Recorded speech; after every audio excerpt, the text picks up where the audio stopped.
Hello दोस्तों। तो आज हम लोग बात करेंगे कि पीएचडी एंट्रेंस के बारे में। अभी एनटीए ने जल्दी में ही नोटिफिकेशन निकाला है। तो कितनी फ़ीस है, कौन कौन से कॉलेज के अंडर में आते हैं, इन सारी चीज़ों पे हम लोग बात करेंगे। तो देखिए, जो नोटिफिकेशन है वो 11 अगस्त की है। 11 अगस्त को उन्होंने नोटिफिकेशन निकाली है। और इस फॉर्म के अंतर्गत Delhi university, JNU Jawaharlal Nehru university, BHU Banaras Hindu university and BBAU जो लखनऊ में है, भीम बाबा साहब भीमराव अम्बेडकर यूनिवर्सिटी, ये सारी चार यूनिवर्सिटीज़ के लिए आप पीएचडी एंट्रेंस के लिए अप्लाई कर सकते हैं।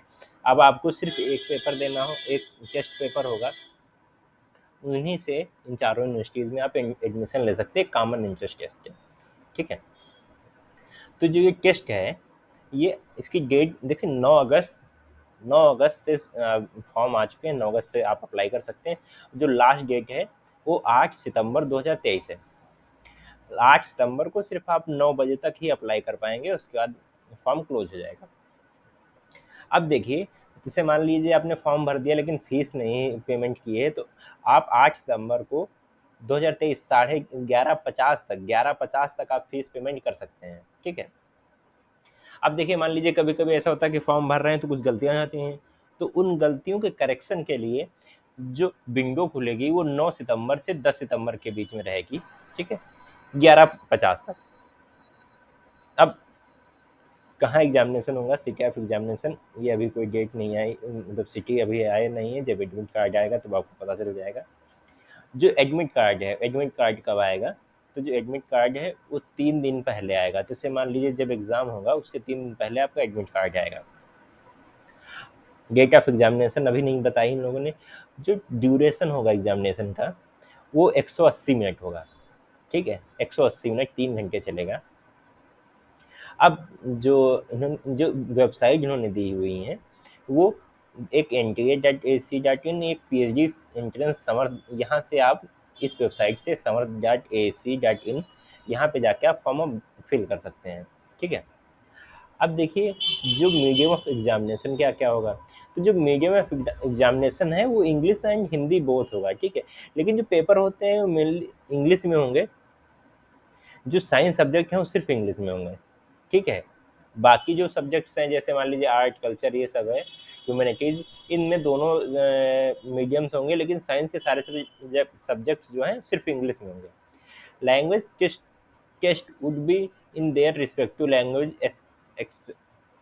Accept in for linguistics. जो जैसे लैंग्वेज का टेस्ट है, जैसे मान लो कोई पीएचडी करना चाह रहा है फ्रेंच में, तो उसका जो टेस्ट है वो फ्रेंच में होगा।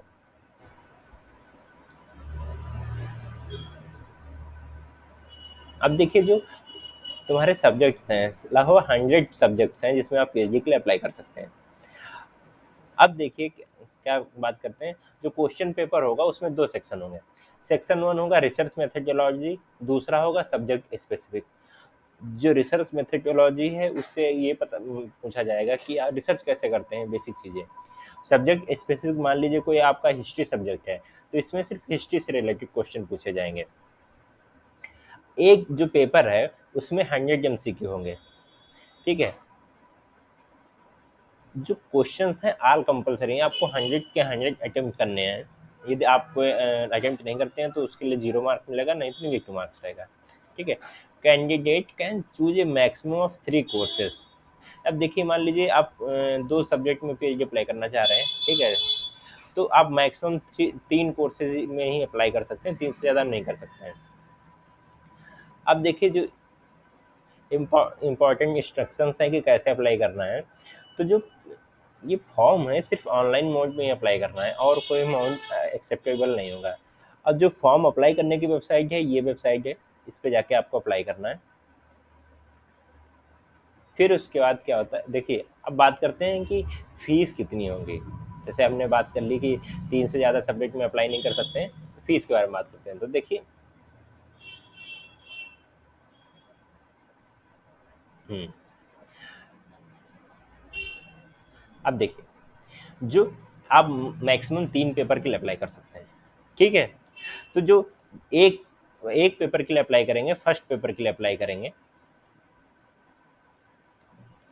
तो जनरल कैटेगरी के लिए 1200 रुपये है, अब मान लीजिए एक से पेपर ज़्यादा, 2 पेपर अप्लाई कर रहे हैं तो 1200 प्लस 800 आपको 2000 देने पड़ेंगे, और 3 पेपर कर रहे हैं तो 1200 प्लस 800 प्लस 800।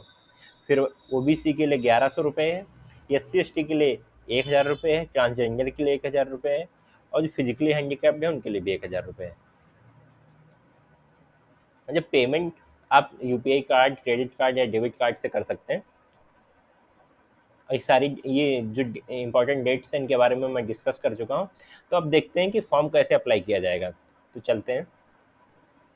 अब देखिए ये वेबसाइट आपने खोल ली, ठीक है। जब आप खोलेंगे, जब ऐप तो ये खुल के आएगा, ठीक है। अब आपको कहाँ जाना है, आपको रजिस्टर पे जाना है, क्योंकि आपने कभी फॉर्म तो अप्लाई नहीं किया, तो रजिस्टर पे जाना है।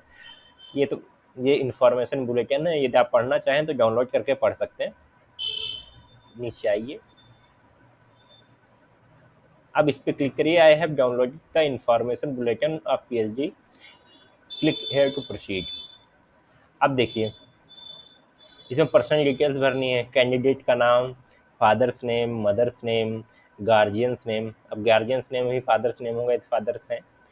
Date of birth, gender, nationality, identity type. अब इसमें देखिए मान लो आपने आधार चूज किया, वेट, इसमें आधार तो है ही नहीं, ठीक है। जैसे मान लिया आपने डीएल चूज किया तो आपको डीएल का नंबर डालना पड़ेगा। प्रेजेंट एड्रेस, परमानेंट एड्रेस, ठीक है। पासवर्ड आपको चूज करना रहेगा, जो पासवर्ड है वो अच्छा मजबूत होना चाहिए, 8 से 13 करेक्टर होने चाहिए, ठीक है। उसमें 1 स्पेशल करेक्टर होना चाहिए, जैसे हैच होता है, @ होता है। 1 अपर केस होना चाहिए, 1 लोअर केस होना चाहिए, और 1 न्यूमेरिक वैल्यू होनी चाहिए।